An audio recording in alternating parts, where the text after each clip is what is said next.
बच्चों, आज हम पढ़ रहे हैं कक्षा 8 सामाजिक एवं राजनीतिक जीवन का अध्याय 4 कानून की समझ।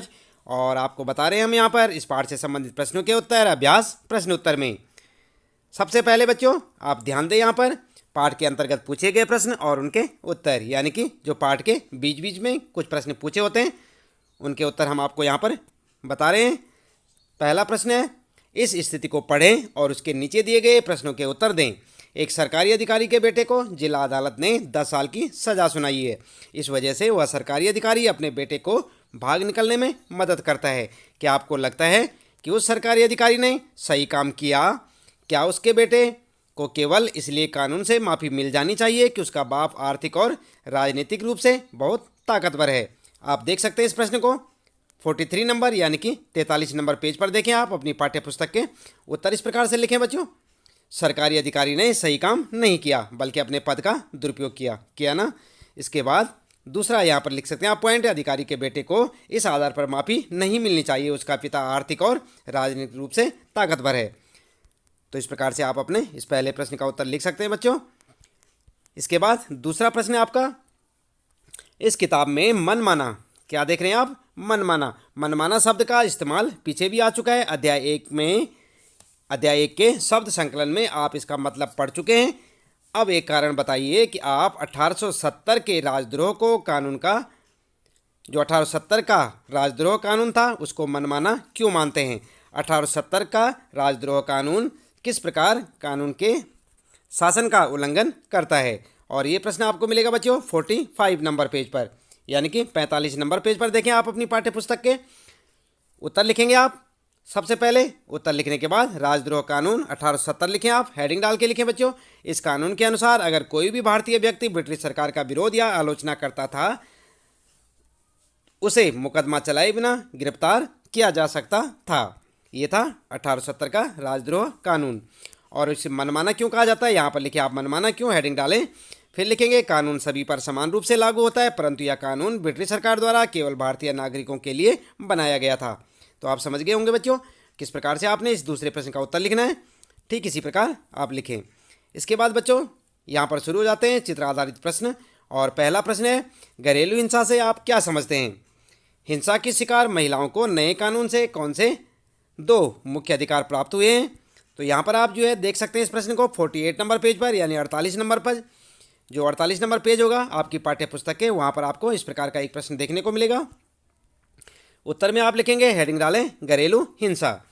और इसके बाद लिखेंगे उत्तर में, जब परिवार का कोई पुरुष सदस्य, आमतौर पर कौन होता है परिवार में? मुख्य कौन होता है? पुरुष सदस्य यानी कि पति, घर की किसी औरत या आमतौर पर पत्नी की बात की जा रही है के साथ मारपीट करता है, उसे चोट पहुंचाता है, मारपीट अथवा चोट की धमकी देता है। औरत को यह नुकसान शारीरिक मारपीट या भावनात्मक शोषण के कारण पहुंच सकता है, या शोषण मौखिक, यौन या फिर आर्थिक भी हो सकता है। तो इस प्रकार से आप इसे उत्तर में लिख सकते हैं घरेलू हिंसा के रूप में। और दूसरा यहाँ पर लिखेंगे आप पॉइंट, नए कानून द्वारा महिलाओं को अधिकार, हेडिंग डाल के लिखेंगे नंबर 1, यह कानून एक साझे मकान में रहने के महिलाओं के अधिकार को मान्यता देता है। और दूसरा पॉइंट लिखें, किसी भी तरह की हिंसा के खिलाफ महिलाएं सुरक्षा का आदेश प्राप्त कर सकती हैं। इसके बाद तीसरा पॉइंट लिखेंगे, महिलाएं अपने इलाज और अन्य खर्चे के लिए आर्थिक सहायता प्राप्त कर सकती हैं। तो यहाँ पर ध्यान दें बच्चों, यहाँ पर सकती हैं लिखें, आदेश प्राप्त कर सकती हैं।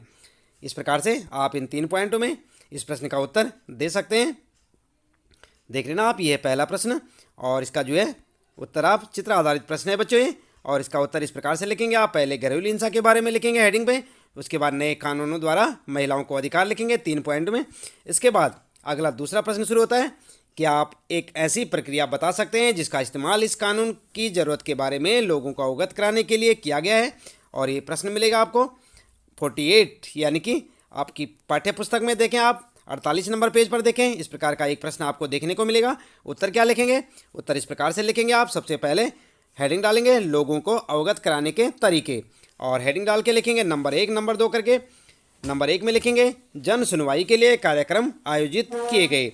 दूसरा लिखेंगे कुछ संगठनों के साथ चर्चा की बैठकें आयोजित की गई। और तीसरा लिखेंगे संवाददाता सम्मेलन बुलाए गए। चौथा लिखेंगे कंप्यूटर पर एक ऑनलाइन याचिका शुरू की गई। तो इस प्रकार से आप अपना उत्तर लिख सकते हैं बच्चों दूसरे प्रश्न का। और यहाँ पर ये जो आप चित्र देख रहे हैं बच्चों, आप की जो पाठ्य पुस्तक में इस प्रकार का आपको एक चित्र देखने को मिलेगा। आप जो है पाठ्य पुस्तक से इस चित्र की फोटो स्टेट कर सकते हैं और उसे यहाँ पर उत्तर के साथ में लगा सकते हैं। तो उसके बाद अगला प्रश्न देखते हैं। चलिए, तीसरा प्रश्न है यहाँ पर, उपरोक्त चित्रकथा यानी कि पट को पढ़कर बताइए कि लोगों ने कौन से 2 तरीकों से संसद पर दबाव बनाया। और ये प्रश्न मिलेगा आपको 48 नंबर पेज पर देखने को।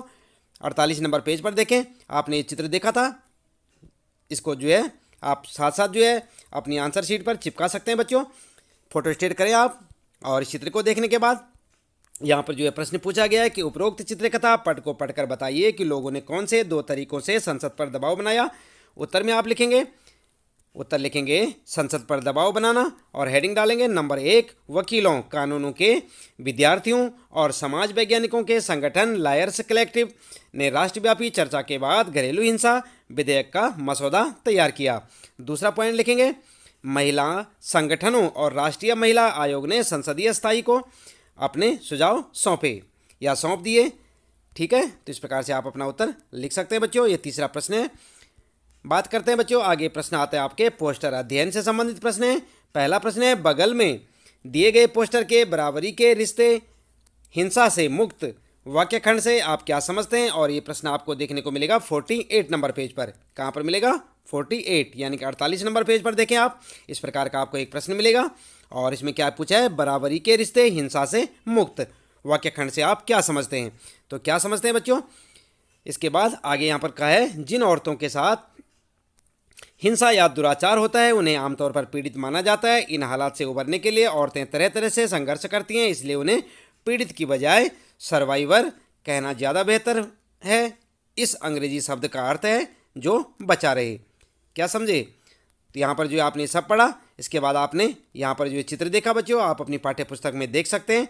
और उत्तर में क्या लिखेंगे आप, उत्तर इस प्रकार से लिखेंगे, बराबरी के रिश्ते हिंसा से मुक्त का अर्थ, और हेडिंग डाल के लिखेंगे पॉइंट बनाकर नंबर 1, स्त्री और पुरुष दोनों को बराबर माना। स्त्री और पुरुष दोनों को बराबर माना, लिंग के आधार पर कोई भेदभाव नहीं करना। ठीक है। दूसरा लिखेंगे, महिलाओं के साथ किसी प्रकार की मारपीट, यौन उत्पीड़न या आर्थिक और भावनात्मक पीड़ा ना पहुंचाना। ठीक है। इसके बाद यहाँ पर जो है बच्चों, इस प्रश्न का उत्तर आप देख लिया, आपने देखा ये जो आपका प्रश्न है, और इस प्रकार से आपको प्रश्न देखने को मिलेगा। उसका उत्तर आप यहाँ से ऐसे लिखें, बराबरी के रिश्ते हिंसा से मुक्त। देख रहे हैं ना आप, इस प्रकार से उत्तर आप पॉइंट में लिख सकते हैं। इसके बाद बच्चों यहाँ पर शुरू हो जाते हैं पाठ के अंत में पूछे गए प्रश्न, और पाठ के अंत में आप देख सकते हैं जहाँ पर पाठ आपका समाप्त हो जाता है उस पर कुछ प्रश्न पूछे हुए हैं। पहला प्रश्न है, कानून का शासन पद से आप क्या समझते हैं। अपने शब्दों में लिखिए, अपना जवाब देते हुए कानून के उल्लंघन का कोई वास्तविक या काल्पनिक उदाहरण दीजिए। तो आपने वास्तविक या काल्पनिक उदाहरण देना है यहाँ पर। उत्तर में लिखेंगे आप, सबसे पहले हेडिंग डालेंगे कानून का शासन। ठीक है। और पॉइंट बना के लिखें, सभी कानून देश के सभी नागरिकों पर समान रूप से लागू होते हैं, कानून से ऊपर कोई नहीं होता। ये तो आप भी जानते हैं बच्चों। और दूसरा पॉइंट लिखें, कानून जाति और धर्म के आधार पर लोगों के बीच कोई भेदभाव नहीं करता। तीसरा पॉइंट लिखें, किसी भी अपराध या कानून के उल्लंघन की एक निश्चित सजा है। कानून उल्लंघन का उदाहरण, यदि कोई व्यक्ति वाहन चलाते समय लाल बत्ती पार करता है तो यह यातायात के नियमों का उल्लंघन है। आई बात समझ में। तो इस प्रकार से आप जो है पहले प्रश्न का उत्तर यहाँ पर सबसे पहले हेडिंग डाल के लिखेंगे कानून का शासन, और हेडिंग डाल के इन 3 पॉइंटों को लिखेंगे। और इसके बाद बच्चों दूसरा प्रश्न शुरू होता है यहाँ पर, इतिहासकार इस दावे को गलत ठहराते हैं कि भारत में कानून का शासन अंग्रेजों ने शुरू किया था। इसके कारणों में से 2 कारण बताइए। तो यहाँ पर जो है कारण बताएंगे आप। उत्तर में लिखेंगे 2 कारण 2 कारण लिखेंगे यहाँ पर, ध्यान दें।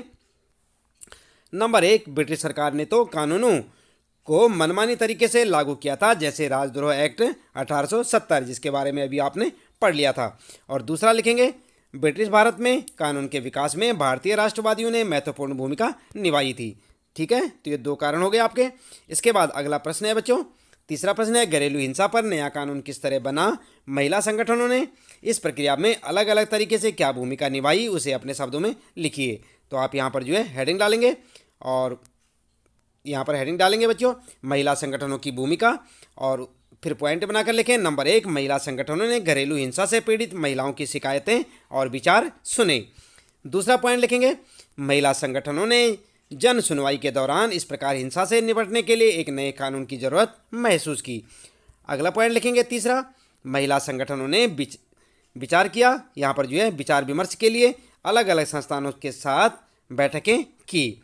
चौथा पॉइंट लिखेंगे, घरेलू हिंसा से निपटने के लिए 2002 में संसद में पेश विधेयक को महिला संगठनों ने नामंजूर कर दिया और संसदीय अस्थायी समिति को अपने सुझाव दिए।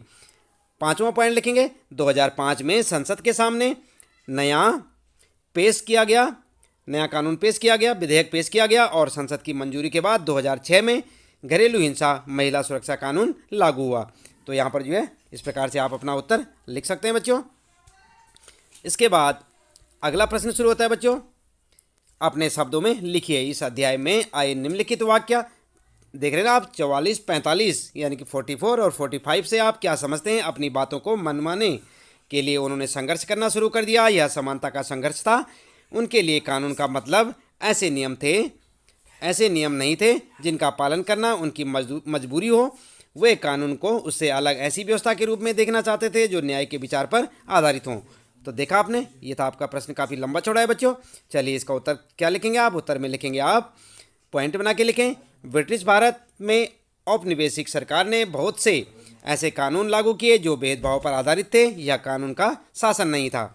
दूसरा पॉइंट लिखेंगे, राष्ट्रवादियों ने अपनी बातों को मनवाने के लिए संघर्ष शुरू किया। यह संघर्ष समानता पर आधारित था क्योंकि वे ऐसा कानून चाहते थे जो भारतीयों और ब्रिटिश लोगों के लिए एक जैसा हो।